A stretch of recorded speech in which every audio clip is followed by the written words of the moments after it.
everyone. So today's video is about our trip from Brisbane to Uluru, which was a 9-day trip through Bockaldine, Mount Isa, Alice Springs, Uluru, and then we returned via Cooper PD, Port Augusta, Broken Hill, and back to Brisbane. We were doing around 800 to 1100 kilometers a day, so pretty long driving every single day. For navigation, I used Osmand and Google Maps in cities, but remotely Osmand was pretty good.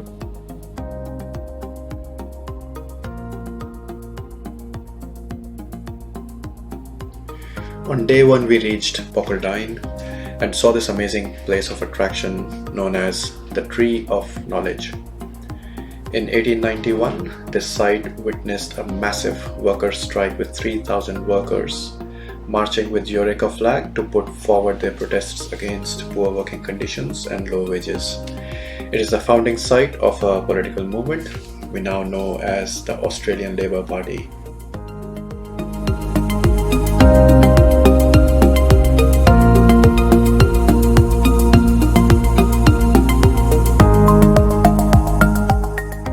So when we started towards Longreach, we also saw the Great Machinery Mile, a wonderful display of machinery. Some of it is very rare, and almost all of them are collected within 100 miles of the town. The display is free of charge and also works as a resting place.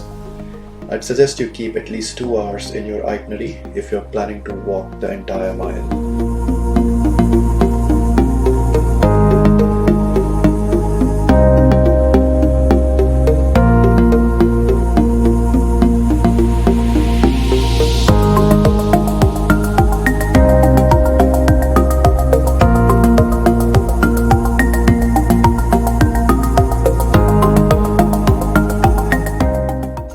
There's also a display of a functional windmill that pumps out water to this park.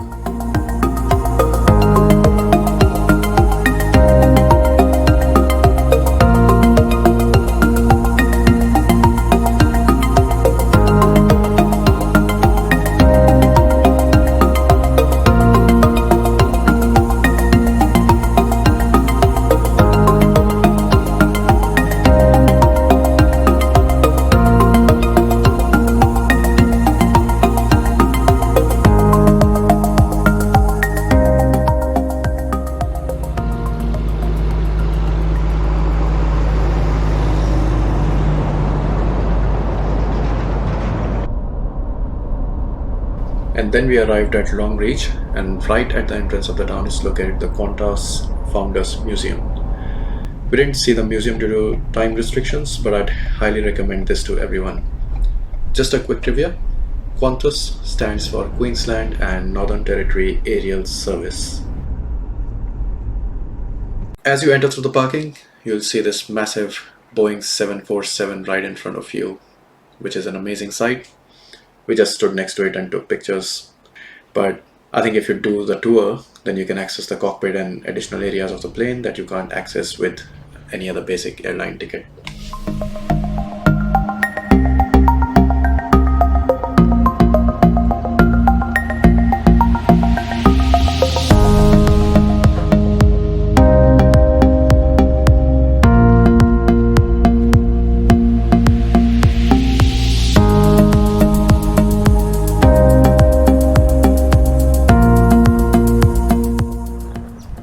From there we went to Winter and stopped to see Arno's Wall, which is made of machinery parts, mainly automotive, but yeah, you'll spot a few sewing machines and other machinery parts as well.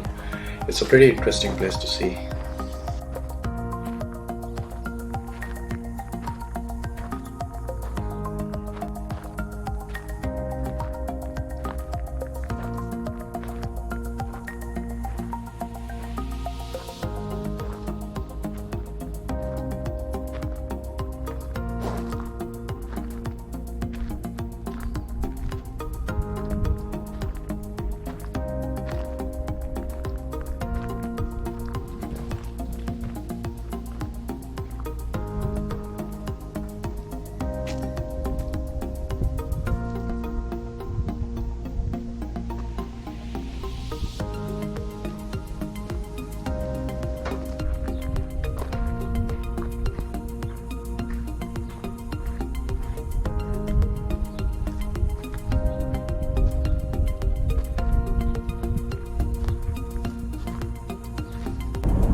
We then headed towards Mount Isa, which is a small town with population of approximately 18,000. Mount Isa has vast deposits of minerals such as lead, silver, copper and zinc, and has one large mine for extraction. There are too many things to do and see in Mount Isa, such as underground mine tours, visiting the artificial lake Mundara, Leichhardt River, and they have an underground hospital as well.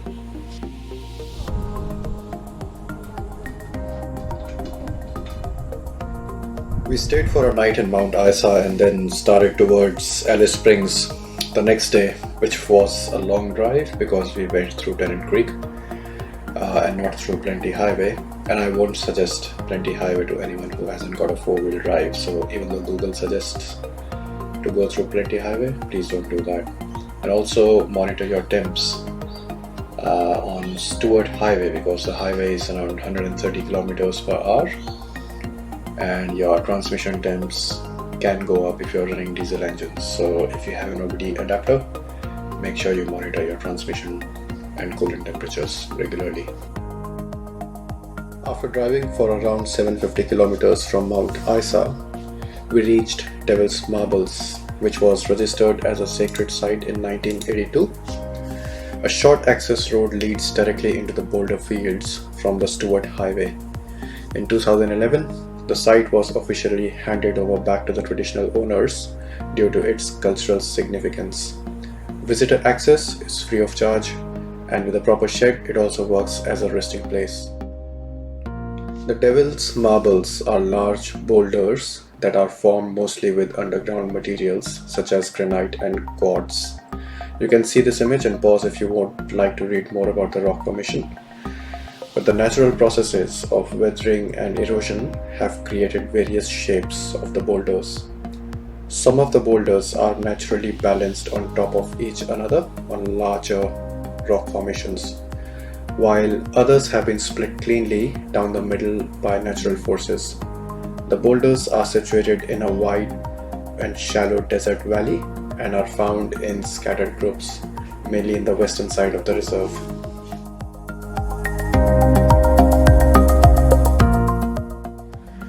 From there onwards, there was nothing much to see except the Australian Centre and the altitude markers. And so after staying for a night at Alice Springs, we left towards Uluru through Namakjira Drive that has many natural places of attraction. You can refer to this map to view places such as Simpson Gap, Stanley Chasm, Serpentine Gorge, Hooker Pits, Glen Helen Gorge, and the main Kings Canyon. Now, we had serious time limitations and hence we skipped all of those with an expectation that we'll come back again and give at least 2 days to Alice Springs. So if you're planning this trip, I would recommend keeping at least 2 days for this route in your itinerary so that you can see all of these spots and make your trip worth it.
Then from Olga Pits, after skipping all the viewpoints and driving through winding roads, we reached Gozes Bluff that has both natural and cultural significance as it is supposed to be a crater, but there's an interesting Dreamtime story from the traditional owners that describe the formation of this place. You can pause and read the story, and since we didn't take any pictures and drone shots, here are some aerial images from Google to show the place that we are talking about.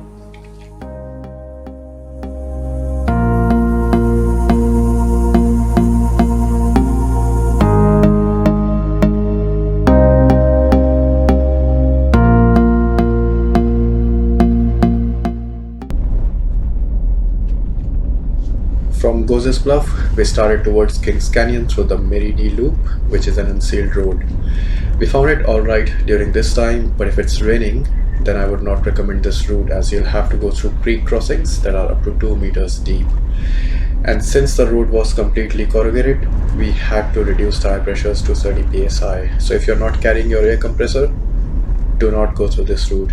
Instead, turn around to Alice Springs and then proceed towards Uluru via Stewart Highway.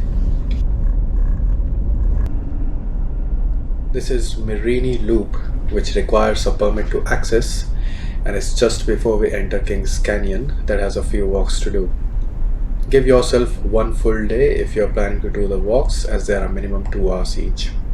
We reached there around 2 and it was around 38 degrees, so we skipped the walk as we had to travel for another 5 hours to reach Uluru. But it is truly amazing to see such a beautiful landscape in the middle of nowhere.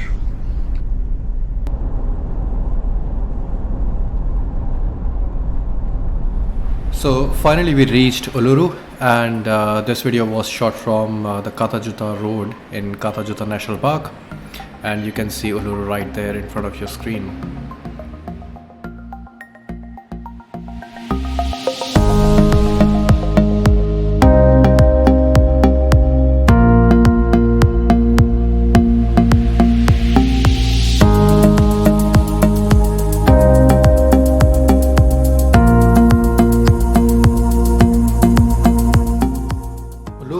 Which was formerly known as Ayers Rock, is not just a sandstone rock, but it also holds a lot of traditional history and Dreamtime stories that are still visible around the rock.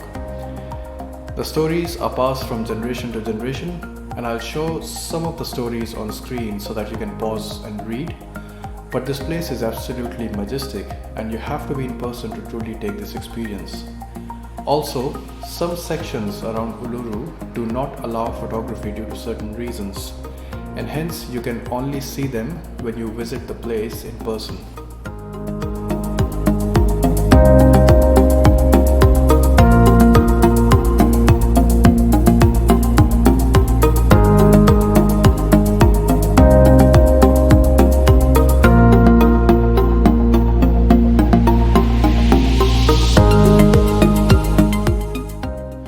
There are a few walks around the rock, and we did the longest of all, which was the complete perimeter of the rock.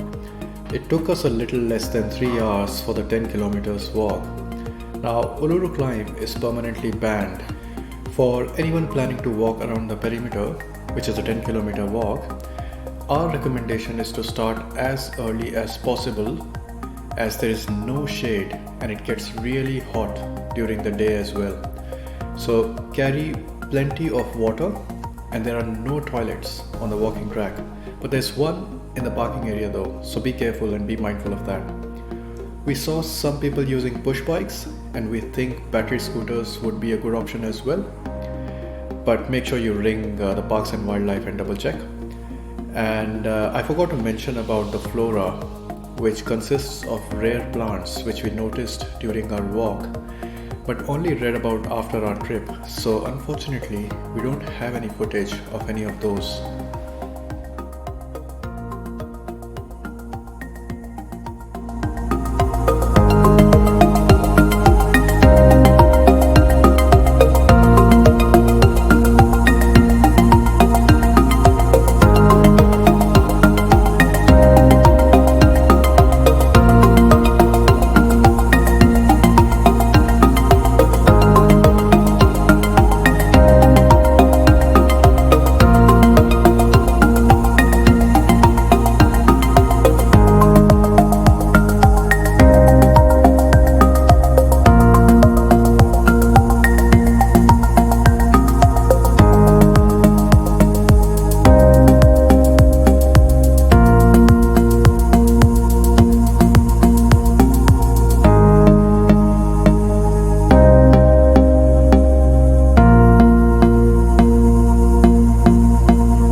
for Tjuta, which is a 40-minute drive.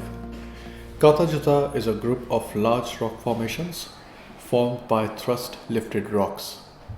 Both Uluru and Tjuta were formed around 800 million years ago and have the same chemical composition. Since we were tired from our 3-hour Uluru walk, we only managed to drag ourselves for the Valley of Winds walk. There are a few more walks in the area, and I wish we dedicated one full day just for this place, but that's okay, we will probably go back again to cover the rest of the walks.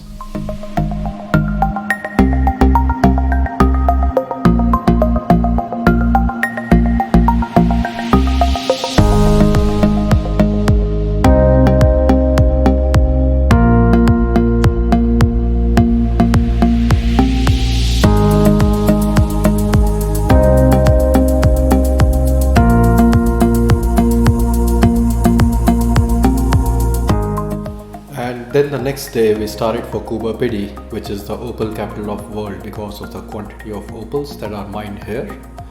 Kuba Pidi is also famous as the underground town due to the hot temperatures because residents reside in excavated caves and dugouts.